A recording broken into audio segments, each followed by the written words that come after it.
Sabi ni Brother Nico yung nasa sasakyan siya, no? Meron din kaming karanasan dati na ni Ate Ayen, nag-aabang kami at late na rin kami noon. Ewan ko kung naalala niya pa yon, pero before, pre-reformation pa. Abang kami ng abang ng sasakyan, talagang super late kami. Ang nasasabi ko na lang, oh, anong good dito? Kala ko ba all things work together for good? Anong ikinagood neto? Dahil sa wala akong kakayahan o kaalaman pa sa katotohanan ng gospel ng mga panahon na yon, nakita ko siya as parang temporal o carnal na good, no? Na kung ito ay nangyayari para ako ay magkakaroon ng breakthrough. So nagiging parang materialistic yung aking pagtingin sa verse na yon. Pero alam niyo po, ito pa ay mas malalim pa. Kailangan ito ng isang theological na kaalaman dahil ito ay nakapaloob talaga sa pagiging soberano at sa katawan ni Kristo at sa nakapaloob ito sa pag-govern ng banal na spirito sa lahat. So, kung titignan lang natin ito para lang sa ating mga kung paano natin dinedesign o kung paano natin gustong gawing meaning ang good na sinasabi ng Diyos dito, malaki ang magiging pagkakamali natin at mauuwi lang tayo sa frustration. Okay? So, praise God na we are almost done sa chapter 8 at ito nga yung ating magiging topic ngayon. At habang malapit na tayo sa last verse, mas nakikilala pa natin ang Panginoon. Mas nakikita natin ang kanyang mukha sa kanyang salita. At kung gaano siya kabuti at ka-gracious sa mga believers. At pinapaliwanag ni Apostol Pablo na yung pagiging bago ng mga taga-Roma kay Kristo dito sa Romans 8:28 na tunay na sila ay new creation. Di ba sa verse 1, sinasabi doon na may bago na silang verdict.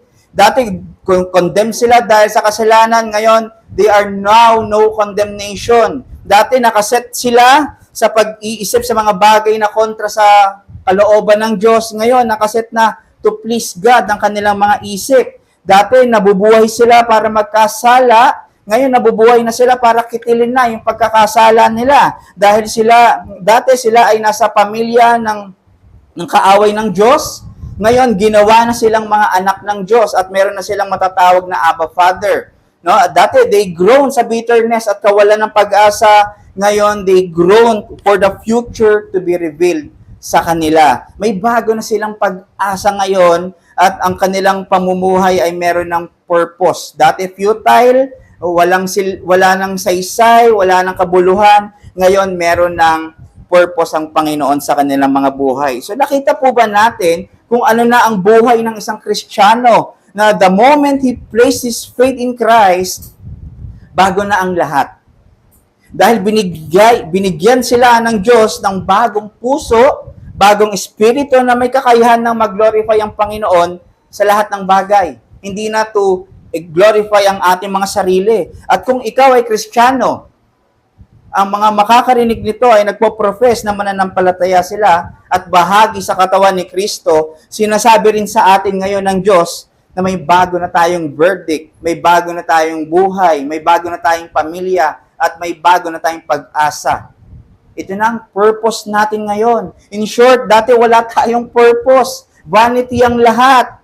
Lahat ay we're living in downward spiral. Pero ngayon as Christians, as church, may bago na tayong purpose sa ating buhay. Ito yung pagpe-prepare sa atin ng Diyos para sa eternity. Ang galing, no? Habang nandito tayo sa mundo, pine-prepare na pala tayo ng Panginoon sa eternity. So ito yung mensahe natin ngayong umaga. Ang pagtatrabaho ng Diyos sa mga Kristiyano by His good and perfect providence. Yan yung kaninang naaral natin, isa sa point sa ating lecture kanina. So let us read our passage today dito sa Romans 8:28. Romans 8:28. Sabi, and we know that for those who love God, all things work together for good, for those who are called according to His purpose. Tayo may manalangin. Maraming salamat, Panginoon. muli sa pagkabasa ng iyong salita. Nawa ito ay maging otoridad ng aming pagkatao, ng aming konsensya, ng aming isipan, ng aming puso, Panginoon. Huwag niyo pong hayaan na kami ay matigas, Panginoon, sa katotohanan ito. Bigyan niyo po kami ng puso na nagpapasakop at nag-absorb ng mga katotohanan. Maraming salamat sa pangalan ng inyong anak na si Jesus. Amen. So at dito sa ating nabasa, itong passage na ito, alam ko ito ay sikat. Very most memorized, isa sa most memorized verse na alam natin at kadalasan ginagamit itong life verse, di ba? Yun nga, katulad nga kanina, yung sinasabi ko, ginamit ko itong life verse para sa mga desperate na time. Pag inis na ako, yun nga lang, pag naalala ko ito, anong good nga dito? So, kung wala tayong pagkakaunawa sa whole picture, hindi natin mas ma-appreciate at hindi natin ma-enjoy ang blessing ng passage na ito. So, mabuti na nandito tayo para mas ma-appreciate natin dahil naka-angkla palagi dapat ang ating pagkakaunawa sa lahat ng passage sa Bible, naka-angkla at nakaturo ito sa gospel. Para sa context ng verse 28, hindi hiwalay ito sa previous verses, kaya end ang kanyang ginamit. Pero ito ay nakakonekta, hindi lang sa 27, 26, specifically sa 17. Di ba sinabi doon na fellow heirs na tayo ni Christ, partakers na rin tayo ng suffering ni Christ. Kaya itong verse 28, tinutulungan pa tayo na mas ma-heighten, mas ma-establish pa ang ating assurance na kahit meron tayong mga sufferings, assured tayo na meron tayong Diyos na in control sa ating buhay. Since may indwelling corruption pa tayo, may prone pa tayong magduda sa Panginoon, itinuturo sa atin ang passage na to para mas lalong lumalim pa ang ating kasiguraduhan, ang ating assurance sa ating Panginoon. Sabi nga ni Martin Luther, ang verse 28 ay the comfort of the Christian life. Sabi ni Charles Spurgeon, the Christian's anchor of hope, ang verse 28. Sabi naman ni Matthew Henry, the saint's support and comfort. So lahat nakikita natin, ito ay para sa comfort ng isang mananampalataya. At sabi nga ni R.A. Torrey, ito ay soft pillow for a tired heart. Kung ikaw ay pagod na at gusto mo nang humiga dahil sa iyong mga pagdurusa, meron tayong pillow na malambot at ito nga ang verse 28.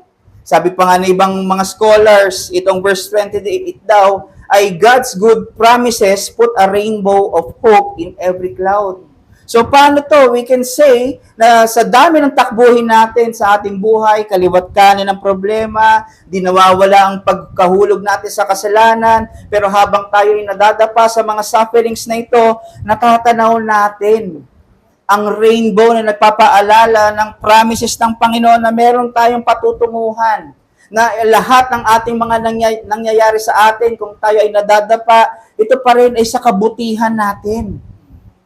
Dahil mabuti ang Panginoon. Hindi niya tayo nilagay di ba sabi nasa narrow path tayo, nasa narrow road tayo, pero hindi ito ay comfort road. Ito ay mahirap. Pero dahil nandito tayo sa narrow road na ito naman ay punong-puno para sa kabutihan ng isang mga naglalakad dito. So gusto ko ma-observe natin itong statement ng verse 28, and we know that for those who love God, all things work together for good for those who are called according to His purpose. So sabi, and we know. Hindi sinabi na, and we hope. Hindi sinabi, probably, all things work together for good. Hindi rin sinabi, and we feel.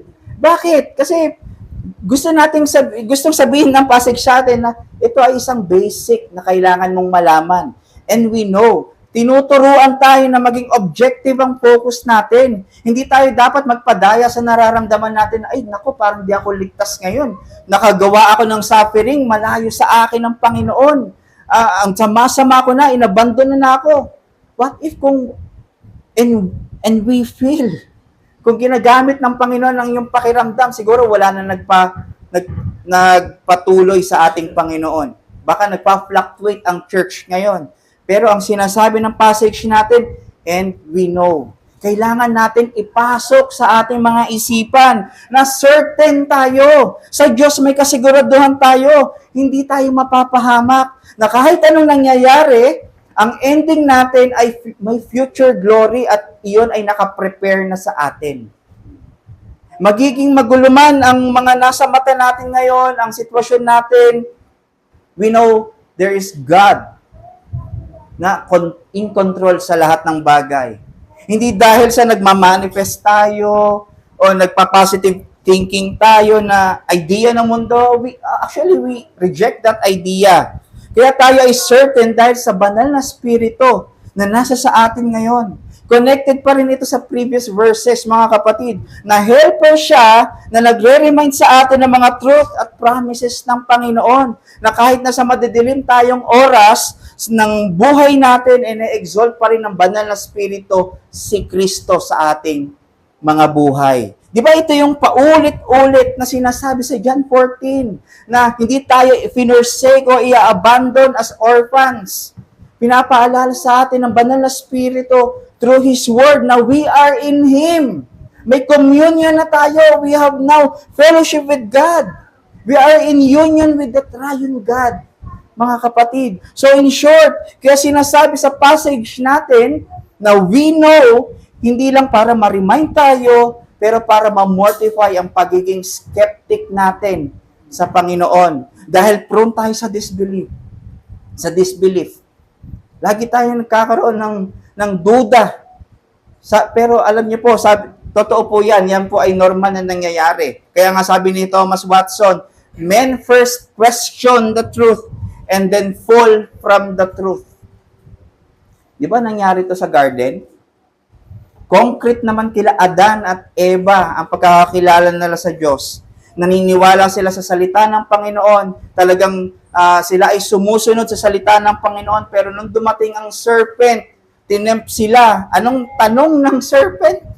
Totoo ba na sinabi ng Diyos na huwag kayong kumain dyan sa bungang kahoy na sa halamanan? Alam nyo, hindi kayo mamamatay. In fact, kaya ayaw niyang ipakain sa inyo yan kasi magiging katulad kayo niya.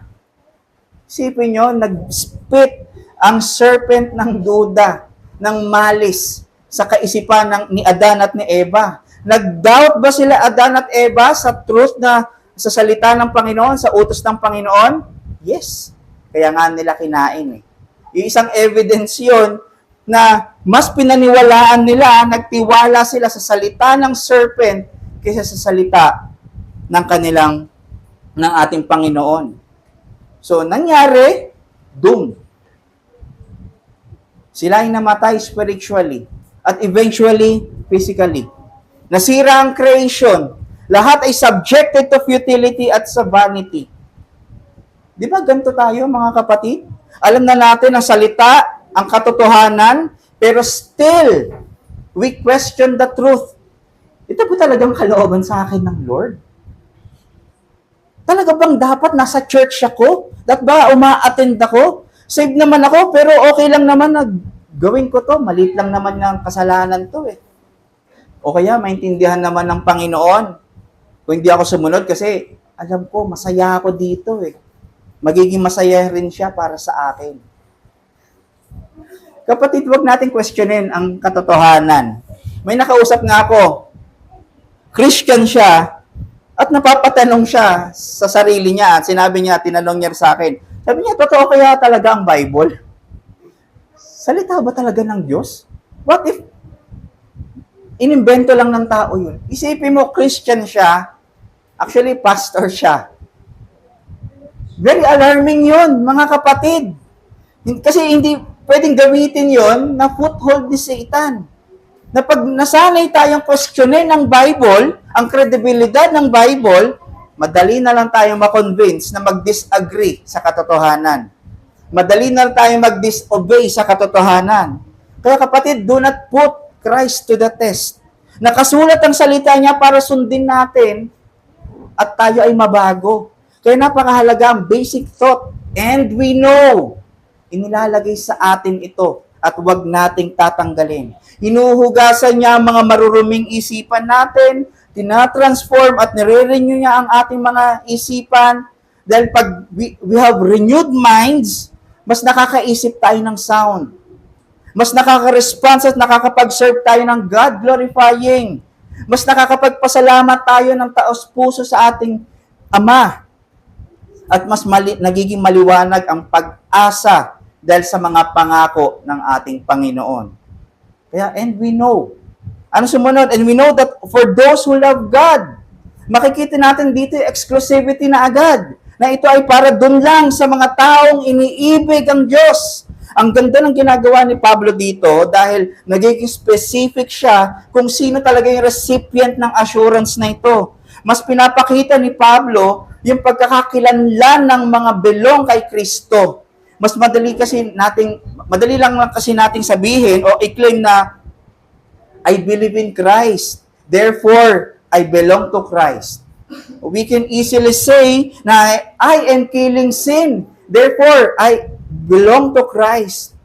Kayang-kaya nating sabihin na I am enduring suffering.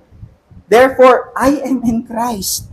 Pero ang galing ng passage natin, nire-refine niya lalo ang larawan ng isang na kay Kristo. At ito ay ang umiibig sa Kanya. Those who love God. Meaning, ang love, those who abide and obey and keep His word. Ito yung madiin na sinasabi ni Apostol ni John na paulit-ulit na pinipreach sa atin ni Brother Nico sa John 14. Di ba sabi ni Christ doon, if you love me, you will keep my commandments. Meaning, bakit niya sinabi to? For those who love God. Kasi self-reflecting ito na pwede nating tanungin, kasama ba ako doon sa verse 28? Do I really love God? Do I keep His commandments? O ang pag-ibig ko lang ay dahil sa emosyon ko lang? Nagagaya ko lang sa aking mga nakikita? Masakit ba sa puso ko kung di ko nasusunod ng mga utos niya? O delighted ako pag nakakasunod ako sa Kanya? Alam niyo po, ayaw ni Pablo na maging shallow tayo sa pagkakaunawa dito. Kaya binibigay niya itong larawan na ito kung sino talagang object ng comfort at assurance ng verse 28 ng chapter 8.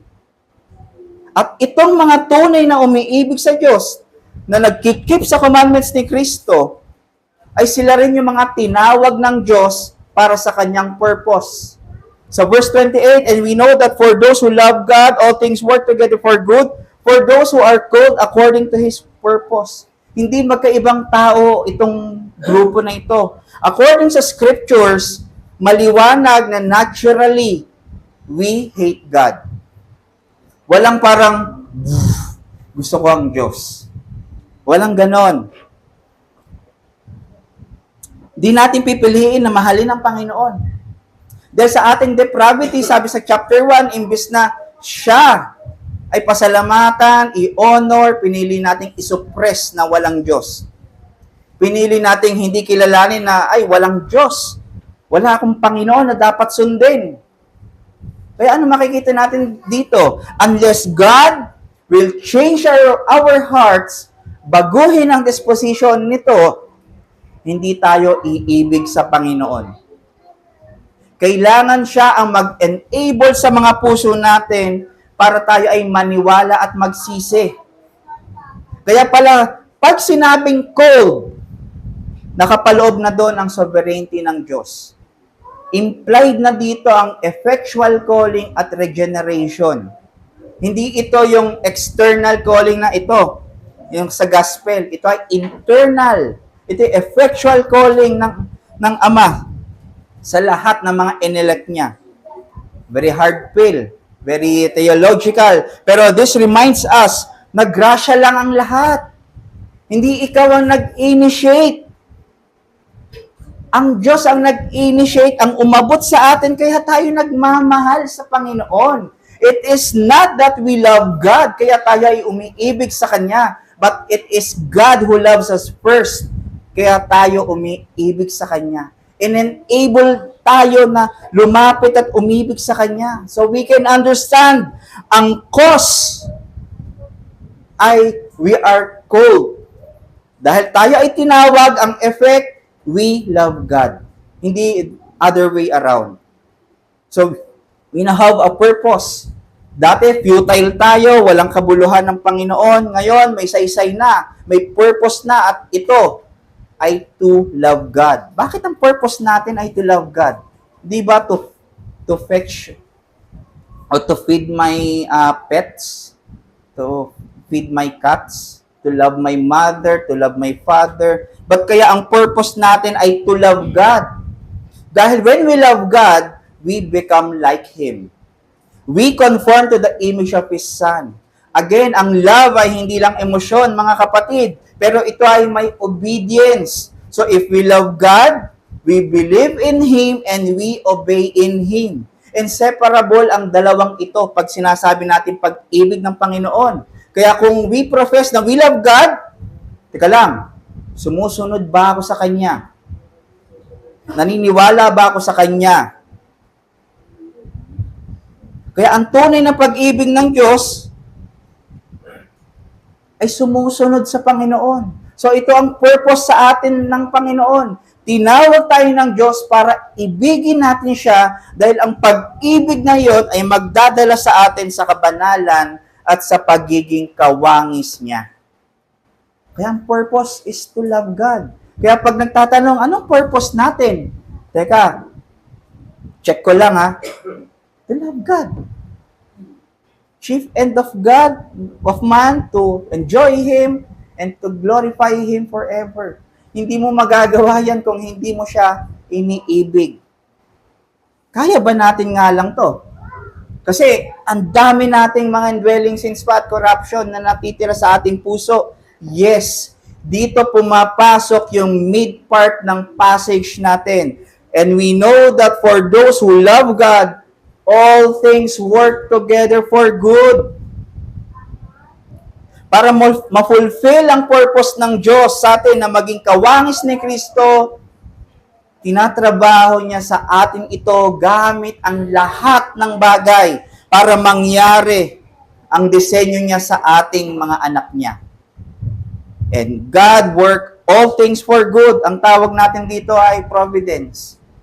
From the Greek word pronoia or forethought or foresee, sa Latin word naman ay providere, before at yung videra ay to see, kung saan galing yung word na video. Ito ay pagpapakita na nakita na ng Diyos, alam ng Diyos ang future. Sabi nga ni James Renihan, when God executes His decrees in the works of creation and providence, the first brings the world into existence, yung decrees, and second sustains, governs, and directs it. So, hindi niya lang kinreate ang creation, ito rin ay gino-govern niya, sinusustain niya. Isipin nyo, yung mga nakikita natin na hindi bumabagsak yung ulap, hindi nag-spill yung dagat, kasi gino-govern niya yun araw-araw with His sovereign hands, sa kanyang sovereign power. Ang sabi ni Simon Wartanian, divine providence is the governance of God by which He with wisdom and love cares for that and directs all things in the universe. So dahil hindi siya isang boss lang na nagdadirect at nag-govern sa lahat ng creation, ginagawa niya ito with His full and good wisdom and love. So kung tayo ay ginogobyernohan ng Diyos, ito ay galing sa kanyang katalinuhan at kabutihan. Hindi lang para ma-maintain tayo, pero ito ay out of love. Dahil siya ang naggawa ng lahat at siya ay pag-ibig. So ang providence ay higit pa sa nakita ng Diyos ang future, pero He's governing all His creation by providing them kung ano ang kailangan nila. Diba? Pag tayo sa anak, alam na natin ang magiging kailangan niya the next day, wala siyang baon. Ano ang mga ipapakain mo? Ano ang, wala na siyang masusuot. maglalaba ka. So, nakita nyo, pinoprovide niya yung mga pangangailangan. Ganon din tayo. Araw-araw, pinoprovide ng Panginoon yung mga pangangailangan natin. Hindi lang sa physical, pero lalong-lalo na sa spiritual. Dahil araw-araw tayong tinatransform sa kabanalan. He is causing all things to happen according to His perfect wisdom and goodness. Para mas madali, ang decree, yun yung blueprint o yung plano. Ang providence, ito yung pagsasakatuparan ng plano na yon. Kailan pinlano? Before creation of the world. Wala pang oras. So sabi sa passage natin, He causes all things work together for good. Medyo hard pill ito, lalo na sa mga ngayon lang makakarinig nito. Pero yes, mga kapatid, ang Diyos natin ay in control sa lahat ng bagay. Kung gusto niyo pong mabusisi pa ito, balikan po natin, di ba, sa chapter 5 ng LBCF, 1689, about sa providence ng Panginoon. Pero magko-concentrate tayo sa salvation at yung sanctification ng mga anak niya. Nung kinreate ng Diyos ang mundo, hindi niya lang pinabayaan ito, pero He works out His creation, lalong-lalo na doon sa mga elect, sa kanyang mga hinirang para i-redeem at i-glorify. So, isang comforting truth ito, mga kapatid, na lahat pala ay base kung ano ang kalooban ng Panginoon.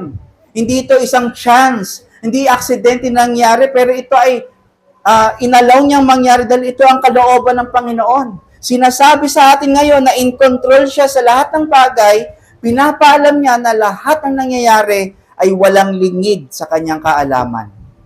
Lahat ng nangyayari ay wino-work out niya para sa ultimate end ng bawat isang Kristiyano at ng kabuuang bride ni Kristo, at ito ang church. Diba? Napakaganda. Kaya if nalaman natin na ang Diyos ay in control, siya ay sovereign, tignan natin, may dalawang mensahe tayong kailangang pag-aralan. Una, God actively deals with our conformity to Christ. Pangalawa, God surely leads us to our final glory in Christ. Una, God actively deals with our conformity to Christ. Ang Diyos ay aktibong nagpapabago. Siya ay aktibo na involved sa ating buhay upang maging tulad ni Kristo. All things work together for good. Kadalasan nami-misuse natin ang application ng good na ito, na intensyon ng Diyos sa atin. Halimbawa, kapag tayo ay nawawalan ng bagay, nawawalan ng trabaho, nawawalan ng negosyo, kahit kaibigan, sasabihin natin, hayaan mo na, papalitan naman yan ng Lord, doble at triple. May ibibigay sa iyo ang Lord na mas maganda at mas pogi, mas maayos, kasi gusto ng Lord the best para sa iyo. Minsan naisip natin, pwede naman yon na ibinibigay naman ng Panginoon ang mga temporal needs natin. Pero kung ganito lang natin tignan, ang good na ito, ay nagiging materialistic tayo at very self-centered. No? Ginagamit lang natin ang good na ito para ma-convince tayo na mag-move on sa isang suffering. Minsan na-i-apply natin na very shallow na meaning na ito at marami tayong namimiss na enjoyment sa salvation blessing ng Panginoon. Paano kung ang kalooban ng Diyos pala ay mawala talaga sa iyo? Ay yung mga nabanggit ko kanina, yung isang bagay na yon. At di niya pinalitan sa ine-expect mong mas greater. Dito na magsisimula ang frustration. Dito na magsisimula ang pagkainip mo. Dito na magsisimula ang pagdududa mo sa salita niya. Totoo ba yan? So makikita natin na ang Panginoon, ginagawa niya ang lahat, kahit sufferings, kahit mapapait na mga nangyayari sa ating buhay para sa ating kabutihan. Tingnan niyo po ang definition ng good ng Panginoon sa atin. Ito ay conformity natin kay Kristo na nilagay yan sa verse 29 na isi-sermon natin next week. Ito ay referring pala sa spiritual terms. Pag sinabing kabutihan, ito ay kabanalan natin sa wangis ni Kristo. Dahil wala nang ibang paraan para maging mabuti ang isang tao, kundi para ito ay mamolde sa kabutihan ni Kristo. wala kang pwedeng gawin para ikaw ay maging mabuti. In fact, no one is good. Siya ang aktibong nagpo-fulfill sa atin itong kabutihan na to. Siya ang gumagawa ng paraan para tayo ay maging banal at katulad ni Kristo. And again, ang ginagamit ng Diyos ay lahat ng bagay. Hindi some things. Sinabi niya, all things work together, hindi some things. Hindi only the good things. Hindi niya sinabi na yung mga pili na mga bagay lang na ayon sa ating kagustuhan. Hindi. Siyempre, nandiyan ang good things. Ito yung enjoyment natin, may mga blessings, mga promotion, bagong trabaho, nakapag-enroll, meron ka nang nabuksan na Bible study sa bahay, may mga newfound love ka, may na-mortify kang sin this week, may natuklasan kang katotohanan sa kanyang salita, ikaw ay lumalago sa pagmamahalan, may newborn baby ka, ikaw ay nagpakasal. Itong mga good things na to ay gagamitin ng Panginoon para sa iyong kabutihan. Pero, sabi nga, all things, kasama rin yung mga bad things, mga evil things. Ano to mga to? Division sa family, failures, frustration na masharean ang mga parents, lack of financial, sickness, no? Dinaya tayo ay niloko, inislander tayo. Lahat yan ginagamit din ng Panginoon. Meaning, kaya ng Diyos gamitin ang mga bagay na ito, mga mapapait na pangyayari sa buhay natin para maging kabutihan natin. Na hindi tayo napapahamak o nasisira. Sabi nga ni Thomas Watson, ang Diyos ay isang divine apothecary. Di ba, ang apothecary, siya yung maingat na naggagawa o gumagawa ng gamot na pag sumobra ka sa isang takal ng isang chemical na ganon, pwedeng ikamatay ng isang tao. So, masusi ang ginagawa ng Diyos sa lahat ng bagay. Halimbawa na lang, di ba, yung isang chemical na sodium, alam natin harmful ito sa ating katawan. At yung chloride, ito ay pwedeng makamatay pag na-contact at naipasok natin sa ating katawan. Pero pag pinagsama mo pala ito, nagiging beneficial ito sa ating mga pagkain. Ito nga yung sodium chloride o yung table salt. Di ba? So, ganito rin yung ginagawa ng Panginoon sa atin. Ginagamit niya ang lahat ng mga bagay para masustain tayo, ma-form tayo sa kabanalan, maituwid tayo sa lahat ng mga pagkakamali, pagkakasala natin. Maiingat niyang pinagtatagni-tagni ang lahat ng mga bagay, mga failures, persecutions, kung ikaw ay nagkasakit, even yung mga disasters, yung mga calamities, mga lindol, mga bagyo, mga baha. Lahat yan ay ginagamit ng Panginoon para sa ating kabutihan. At let me clarify, ang afflictions at sufferings ay hindi mabuting bagay per se. Okay? Huwag nating, ang mabuting bagay pala yung namatayan si ganito. Hindi siya mabuting bagay. Sabi ni Thomas Watson, afflictions are a fruit of the curse. Kaya may namamatay kasi may curse.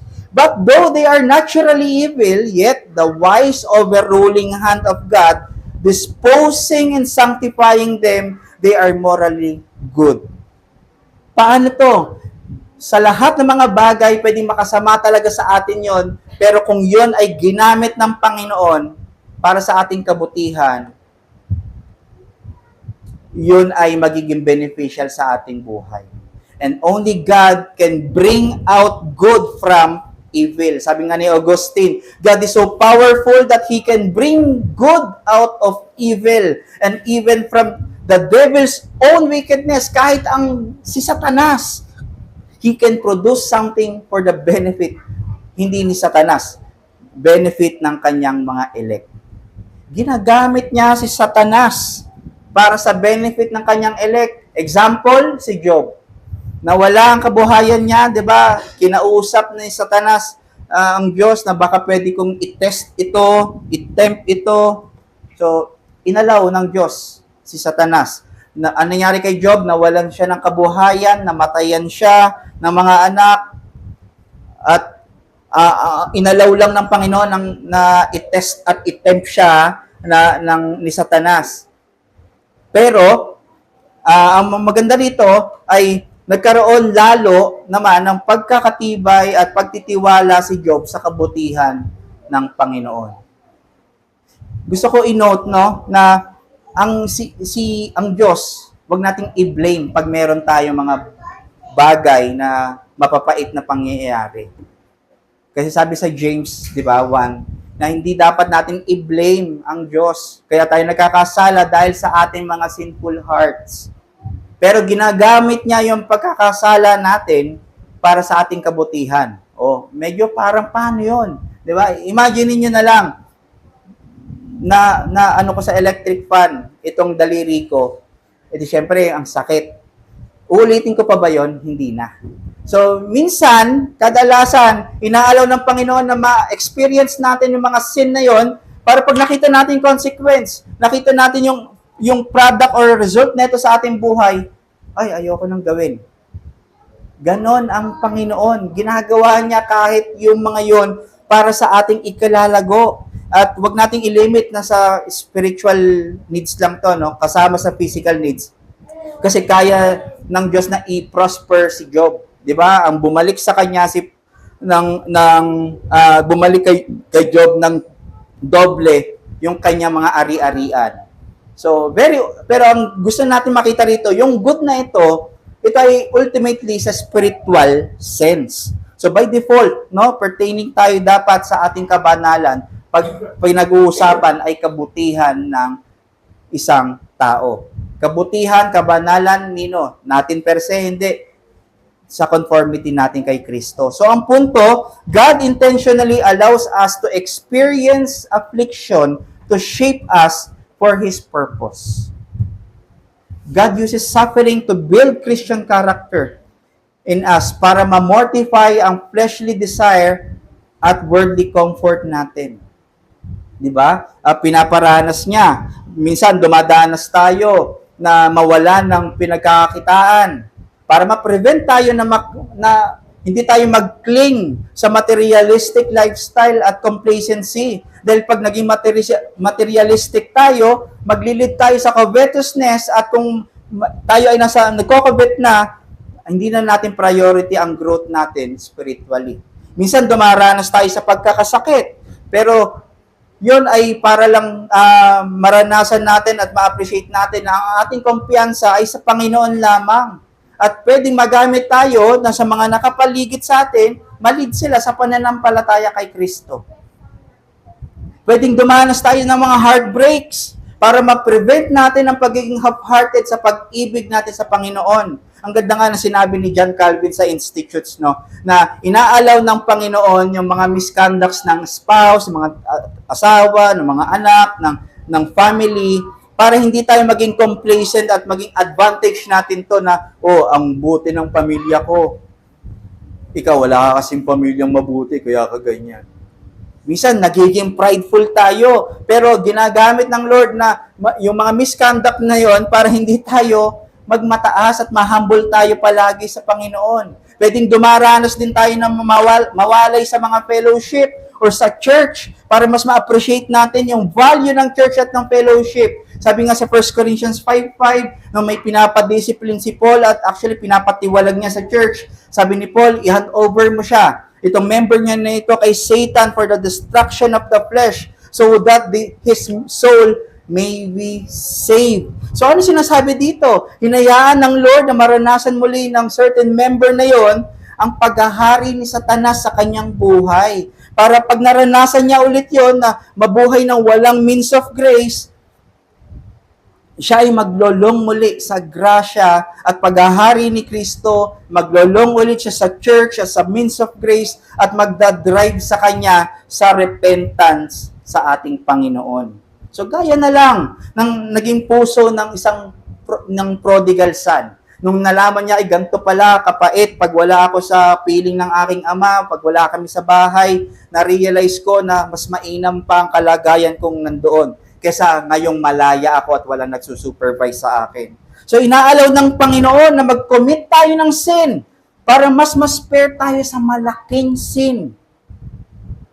At ito ay para sa ating kabutihan. Huwag nating gawin namang lisensya. Uy, malit na sin to, gagawin ko. Sabi nga, By no means. Okay? Pwede rin natin magkaroon tayo, inaalaw ng Panginoon ang evil decisions natin na may matinding consequence na nangyari ito para sa benefit hindi lang sa atin, pero sa lahat or sa karamihan. Ano nangyari kay Joseph? Nung binenta siya ng kanyang mga kapatid, at nakita-kita sila after 20 years, or more than 20 years, nakita-kita sila, sinabi ni Joseph sa kanila na hindi sila ang nagpadala sa akin sa Egypt, kundi ang Diyos.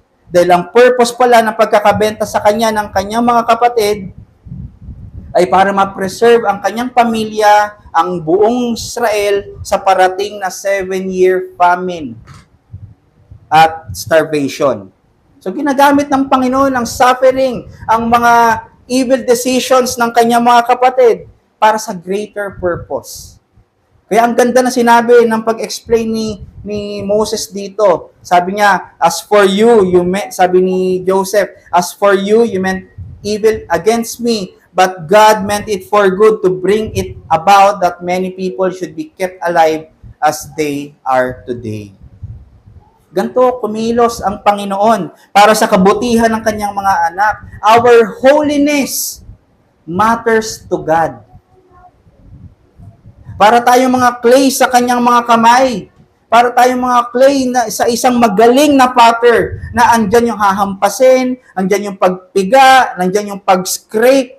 Pero sure na sure, ang resulta naman ay isang wonderful at perfect jar. Ito yung magiging final result natin. Ito yung completion ng pagiging katulad ni Kristo. And what a gracious comfort dahil dito pa lang ay dinidisiplina na tayo ng Panginoon dahil doon sa eternity walang pagdidisiplina. Baka iniisip natin ay doon na lang ako didisiplinahin ng Diyos. Wala na pong pagdidisiplina. Dahil kompleto na tayo kay Kristo bago pa mangyari yun. Pagdating ni Kristo rito, lahat ay gagawin niyang bago. So, this leads us to our next point. God surely leads to our final glory in Christ. Tiyak, nadadalhin tayo ng Diyos sa kaluwalhatian ng kay Kristo. Dahil ang Diyos ay gracious, merciful, dahil ang kapasyahan niya ay mabuti at perpekto, dahil siya ay tapat, hindi nakakalimot, mabuting ama, ang iniisip niya lang ay kabutihan ng kanyang mga itinuturing na mga anak, kaya tiyak tayong makakarating sa kaluwalhatian, hindi sa ating abilidad, hindi sa ating pagsunod, hindi sa ating pagiging sincere, hindi base sa atin, hindi base sa ating mga puso, pero dahil sa kabutihan ng Panginoon. Gusto kong i-press to sa atin. Kaya tayo natatransform, tayo ay nako-conform at nakakapag-mortify ng mga sin dahil lang sa kabutihan ng Diyos sa kanyang church. Ginagamit niya ang sufferings para maging kasangkapan, para manatili tayong dependent sa Kanya. At habang dependent tayo sa Kanya, mas napapabuti tayo. Di ba, pag tayo ay dependent sa mga rules ng opisina, rules ng school, sa bahay, napapabuti tayo. Naiiwasan natin yung mga problema. So, we are so sure na tatapusin ng Diyos at madadala niya tayo sa completion ng kanyang purpose. Dahil very intentional siya sa pagtatrabaho para sa kabutihan ng kanyang mga anak. Binigay niya ang kanyang anak na si Kristo para maging mediator, na para maging katanggap-tanggap tayo sa Diyos kahit pa tayo ay nahuhulog sa pagkakasala.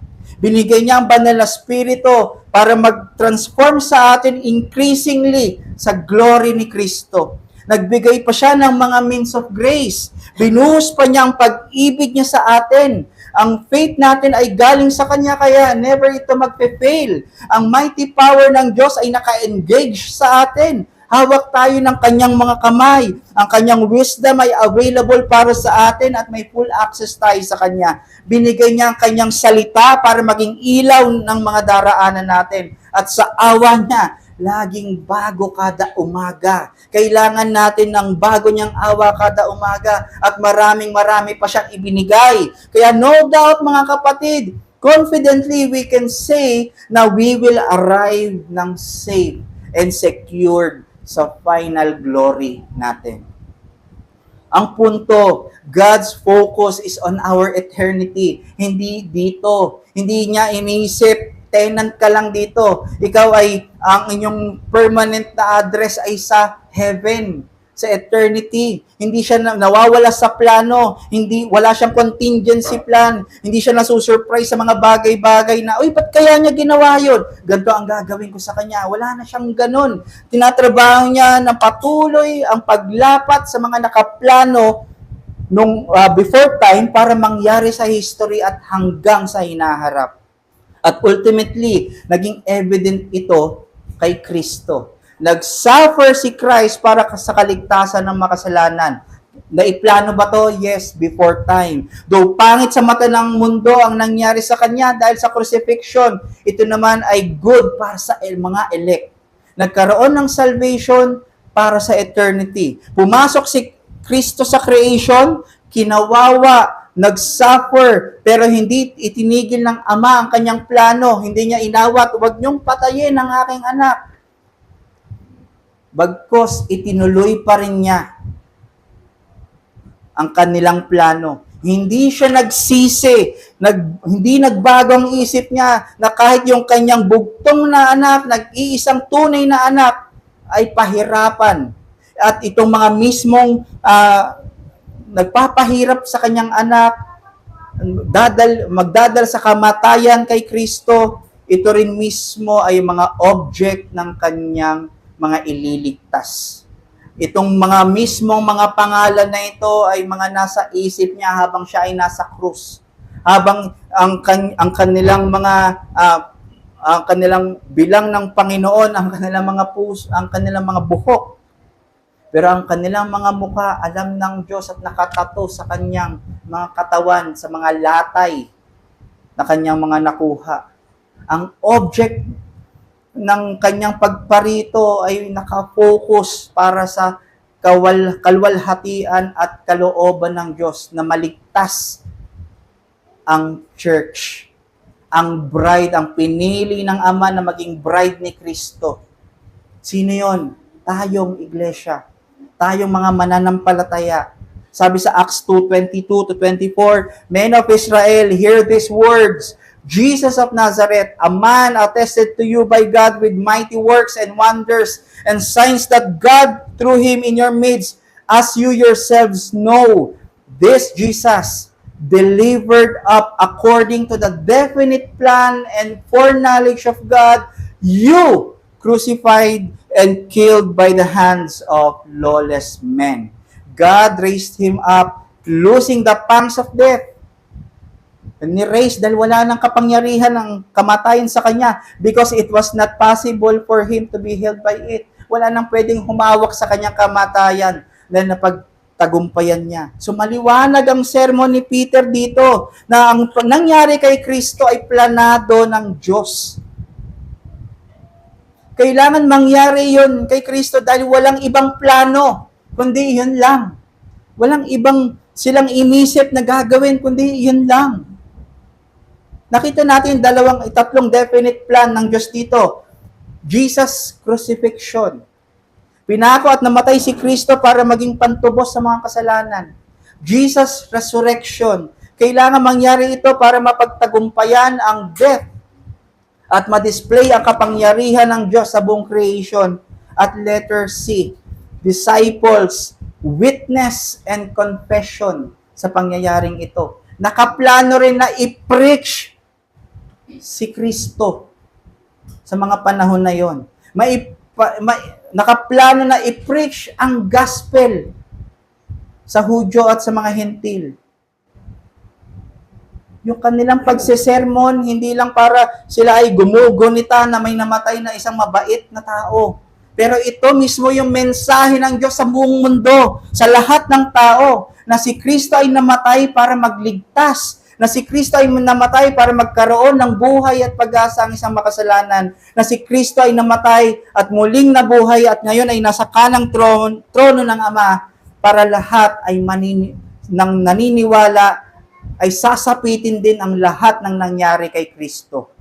Nakita po ba natin? Tiyak ang Diyos sa plano niya.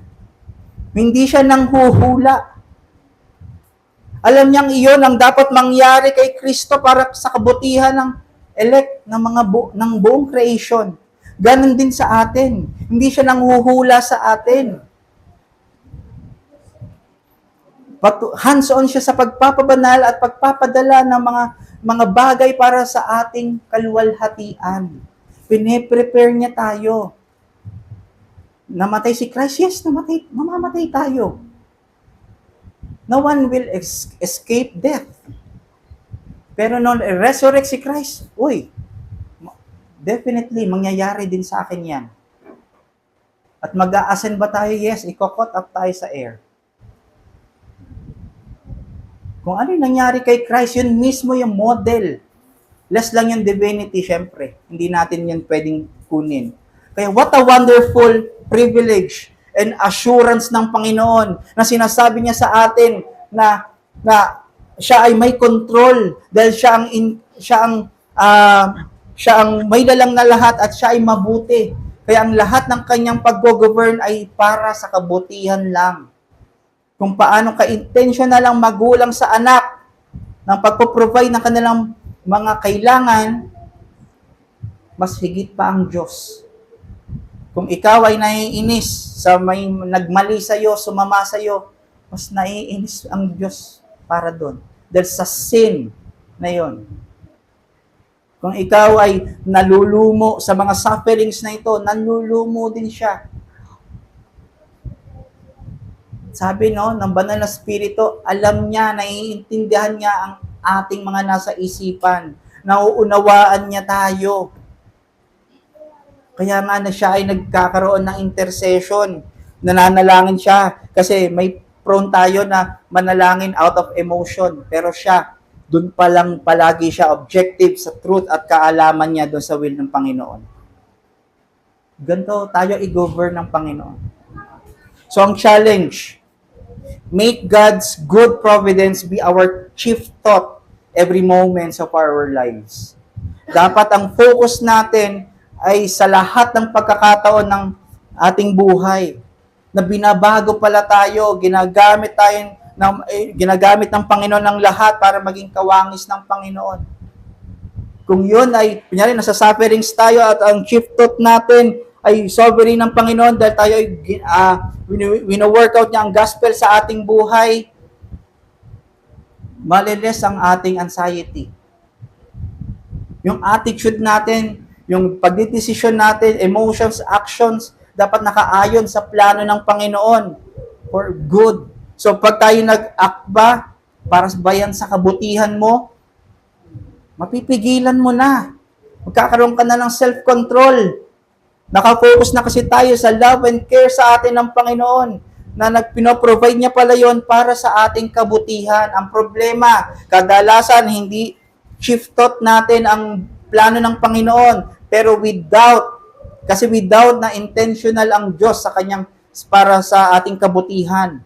Ang nangyayari, nakakagawa tayo ng cheap actions due to cheap decisions.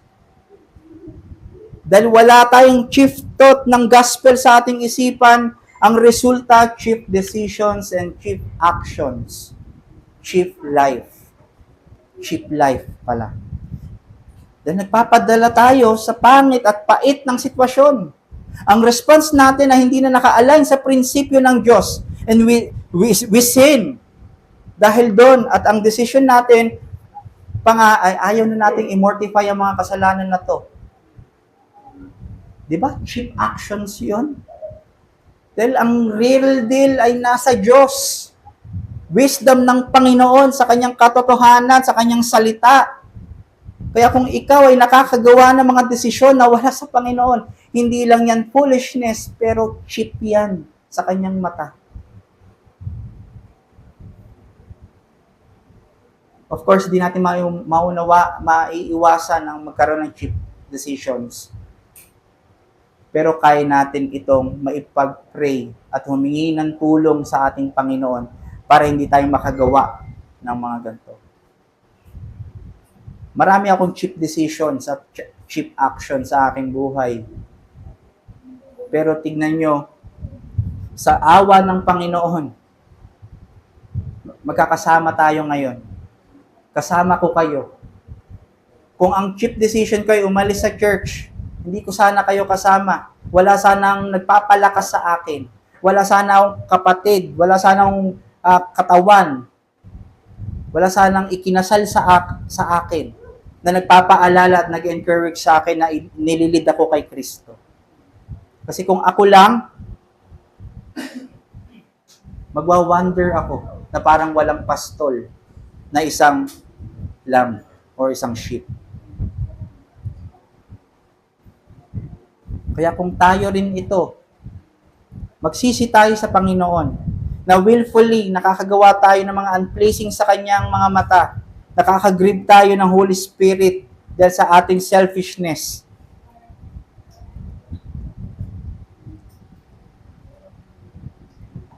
Kaya pag nagplano tayo mga kapatid, huwag tayong magalit pag hindi nangyari.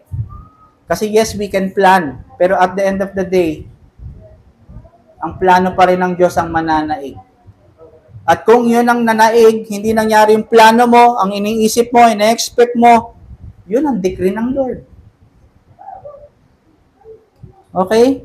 So ang punto, kung ano ang nangyayari sa atin, ano ang mga plano natin, yun ay ginagamit ng Panginoon, hindi tayo para wasakin, pero tayo ay buuin at para sa ating kabutihan. Number 2, utilize His good plans for us. Lahat ng mga plano niya, utilize natin, gamitin natin, tayuan natin. Ang daming nakasulat kung ano ang final product natin sa Bible para tayo ay masustain at mag-endure sa sufferings, para mag-fuel sa atin na mag-progress sa salvation, para hindi mag-waver ang faith natin sa Kanya. Tinuturo sa atin ito para hindi natin i-despise ang suffering, kasi ito yung magpuproduce ng steadfastness. So, ang gusto kong masabi dito, na i-make at i-take advantage natin ang lahat ng bagay. Huwag natin iwasan ang mga nangyayaring sufferings. Yun nga lang ang problema, imbes na we utilize the plans of God, we idolize our past. Masyadong idol. Gustong-gusto natin yung mga nangyari dati. Sa daming nangyayaring suffering ngayon, ayaw na natin mag-move forward. Kasi lagi na tayo nakaisip, buti pa dati. Sana maibalik yung mga oras dati, yung mga panahon dati. Kaya sobrang idolize natin yung buhay natin. Ayaw natin tumingin sa future, sa plano ng Panginoon. Kung maibabalik ko lang, makakapagpatuloy sana ako ng matindi sa Diyos. Hindi eh. Nakatingin na nga tayo sa plano ng Diyos para ikaw ay mag-endure ka sa suffering mong yan at ma-motivate kang lumakad ulit sa Kanya. Base sa napag-aralan natin, hindi yan ang disenyo. Ang disenyo ng Panginoon ay naglalakad tayo towards Him, sa Kanyang pangako. Ang gusto ng Panginoon, makita natin siya as our ultimate need. Hindi yung kung ano yung sitwasyon natin dati. Sino nakaka-sure na kung bumalik siya o magkaroon ulit tayo ng ganon, makakatulong sa atin ngayon? Meron ba kayong moment na napaisip, kung meron akong babalikang panahon, sana may aayusin ako. Kung binalikan mo yon, wala ka dito. Di ba yung time cut? Sino nakapanood ng time cut? Ang ginagawa sa atin, nire-reveal ng Panginoon yung nasa future natin. Yung liwanag ng nasa glory na ahead sa atin. Parang ganito, binibigyan tayo ng Panginoon. Binigyan tayo ng produkto sa Foot Locker, ng aliwaliwanag, lahat ng mga sapatos. Pwede kang mamili, isusuot mo na lang. Sa'yo lahat yun. Kitang-kita mo na. Sa'yo lahat yun. Pero ikaw, nananatili ka pa rin nangangapa. Uy, para mas gusto ko to. Ano kayang brand ng sapatos to? Uy, may check. Pagtingin mo, Nike. Nandun ka na sa Nike, nag-Nike ka pa. Anong gusto mo? Nangangapa tayo sa mga ganong mga moment kasi naisip natin, mas maganda yung gagawin natin. Nakatingin tayo na magta-try tayo ng mas ikakabuti natin kaysa doon sa katotohanan na nakasulat sa Panginoon, sa Bible niya. Di, yun na nga para sa ating lakaran yun eh. Hindi na para doon sa nangangapa pa tayo sa dilim. Kaya church, bitawan na natin yung mga past na yan. Bitawan na natin yung mga bitterness na yan. Kaya hindi tayo makamove on, makamove forward sa paglakad kay Kristo. Kung minali ka, kung meron kang mapait na karanasan, kung ano man na nangyari sa'yo, hindi mo alam ang buong detalye. Pero someday, mauunawaan mo kung bakit. Basta ang alam natin, masusing tinatagpi-tagpi ng Diyos. Kaya nangyari yan ay para sa kabutihan mo. At sabi, all things work together. This denotes na included ang church. Ang mga kapatid dito sa all things na to. Tayo ay magkakasama. Binigay ang bawat isa. Hindi yan aksidente. For our good. For our conformity. Kung saan tayo nilagay, kung sino ang mga kasama natin sa church, this all works for good. Kaya imbes na maging bitter tayo sa current situations, sa past situations, tugunan natin ito sa kabanalan habang nakatingin kay Kristo. Kaya may sufferings, inaalaw ng Panginoon to prove us na ang promise niya ay to work all things, including sufferings, to produce good in our lives. Si Jesus Christ nga eh. Hindi niya in-idolize ang past niya kung saan siya galing. Ba't ba ako nandito sa mundo? Ang ganda-ganda ng trono ko doon.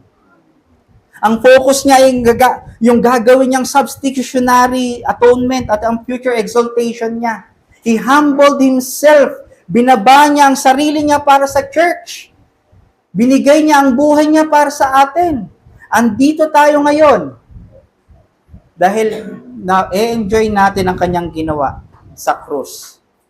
Kaya habang tayo lumalalim sa kanya, lumalalim sa pangako, sa katotohanan, nababago ang interpretation natin ng good. Hindi na ito yung carnal good, hindi na ito yung temporal comfort na nakukuha natin sa mundo, pero ito pala yung para lumalim tayo na nakaugat kay Kristo. At ikaw, kaibigan, kung wala ka pa kay Kristo, ikaw ay wala pang kasiguraduhan. Hindi dahil sa iyong ginagawa, kaya ikaw ay assured. Pero dahil sa kabutihan